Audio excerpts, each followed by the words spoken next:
I go can see so may this have on your family, dear job lady.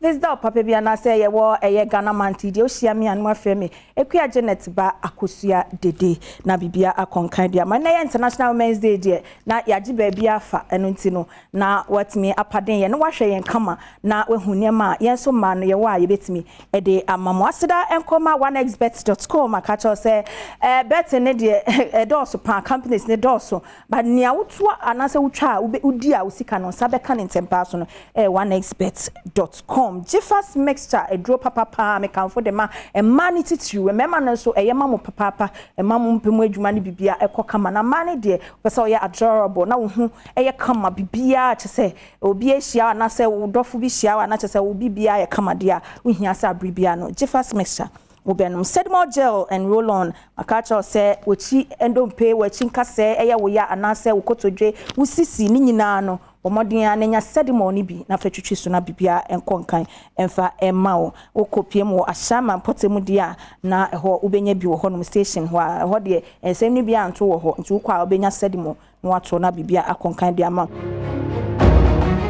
no anything for you never lost who send your car vet or miss penalty na say ade na ya dia Chelsea dia won sa mebo bi mo cha na da ho ya ko enim kra ya ni 7 United for bi any problem kra ene fixtures ni say na te by me na ekbet na fie hia Paris Saint-Germain na Sergio Manucho ni na Danko Akufo-Addo Tottenham Hotspur so atefie hia AC Milan say ena amanone ensem ni nyina ekosi ye na meba local so na me de abrewdia na hye so say na noada set match no ena President Cup eba so krobia metema Kumasi Asante kotokotoko so nanom etutu fi Kumasi be pie mu ankramonten so beje no so ba akopɛ ya de ekoye na nipa ekopie mu stadium na enye enika kra na enye kama say president eba na afi wo bie free gate so na obia enko eno ho Bobo Yedia and the General Secretary of the Ghana Football Association, Prosper Harrison Adom, what dear futu ama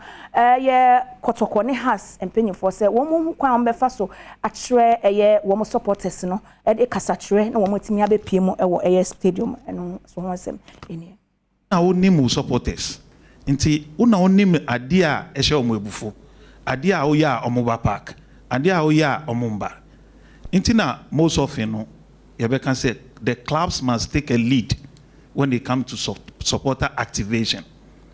Say GFA, me kofa brass band, na me dey call Kumasi na ye nam street so. Kotoko supporters be sure you funny. We can say GFA for your mo ye den. But kotoko for no mo kotoko mo no omo name dia omo ya kotoko supporters be di omo echi. Into the clubs must take ownership of it. The GFA will make general rules, but we can't make specific rules for teams. Post-match, any pre-match, say every match Ukoboa organized the pre-match. No, now coach any player about Kumienubi, and it's very easy to do. And then yet be before different. EPL the same thing, La Liga the same thing. Thursday before the match and now Wednesday, Champions League the same thing. You see the coach. Teams no, and every community they know their media. But we better say, no more. I say more sure. Bibi Oha say, Mebaho compliance. Until we've punished clubs for not doing it. Ebi obe club ya shejesia no man no enye correct. Ye the plaster tari baako.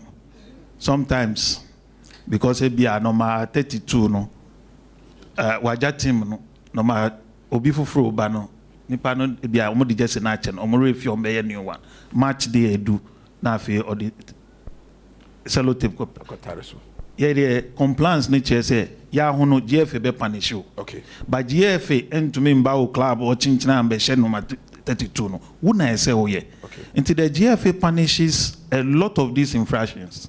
okay, the IM per se no say every day you punish you be na ye the abebo and yes our website no every day we call punishment and uko EPL they be a country amount for your rules no the same uko EPL uko website no so punishment and some way nyina no ensem wenyina no nanu ada Asempa Sports Dialogue ase na deputy na general secretary ebeka ye enso as teams no woma bubu egu woma inu egu woma so enti woma ntie eno ho nsusuanso ene ehu no nanu ada wa Accra Sports Stadium no na na deputy sports minister Owura Evans Opoku Bobie wono soso eche mu se nanu kwesi ada ne die na enye kura wo hwese ne eye nkrofo ama park na adan ko ekufu president ene eye president foforo ababet na se nanka se nipa ebonche nkwa nipa nkopi mu ho no ade a ahomete pant wono soso se eye teams no ene obehodi wo mo accountable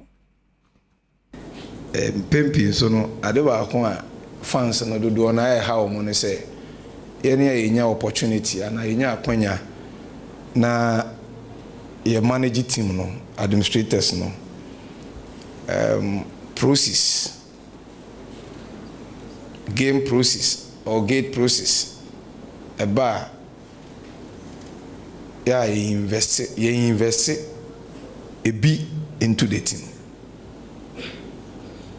ndika enyina ebe dwene ho na ye pese fans na ba supporter no ohun se me ye di team yi share me nsa for some time kakra eba no however small it might be, a percentage has been invested. A dibia team no development team. Okache ne say omra dibia no me iska mo obedi obeba.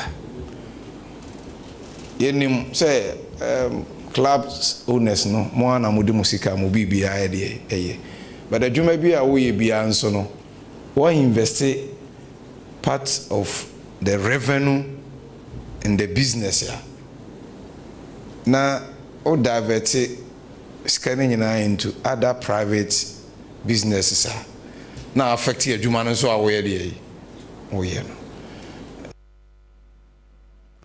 Diamede ewie kra no na channel searcher man e de magal kara kujo fiano wono so e de semi atutu amani mu pa wo kire se ya hwe ye na football people womo to abadema eye football presidency no se womo nim womo san to abadema rocket yeso kaka na se sa ban ye gusu wo su idia na wanhwe ya eye owu asem cross ye suicidal. Yes, football is for everybody. Na se ubedi akonwa na obi a won de bia no so de to it's not meant for family and friends. That shouldn't be the case. Okay. Because it will get to a point it's a balloon, a pie. Okay. We better be a pump balloon, I keep for some time. But one day, that balloon will be pie. Who supported someone called 3 times? Me who be a free ever. That one, me who be a free. More 2 times now. Even 2 times no crown. You have a election. What do we have to show? Bonfire. The question is, what do we have to show? Ghana football, you see? You can't actually bonfire. Yako AFCON. These are the benchmarks. Benchmarks are, I will say, if you the success. Yes, we can bring in so many innovations, but at the end of the day, football there, the resource now would be free. Ban. Because under 20 course we encounter. Yeah. Football course we encounter. Yeah. So we are not thinking of how to fix those things. We are thinking of extension. I'm saying that for that one alone, we are putting the cart before the horse. Kakra, me international producer Badwam. Emma mede ebesum woni aseda enko enfama1expert.com jefas mixture sedimo gel and roll on say womo ebo mechi dom shonko Emma mede ensem ne bro happy international women's day enko fama ema nyina ne titru pa ene me ankasa me maame ekua Janet ewa atimpoku ene ma Mrs Avonyo ene me krom hema papa nana afrakoma o akwemu de sekronkron usia me anu afre me akosiede ana se akua Janet ba akosiede me nua ma no e de aka na eto asode ama fansan kan fidie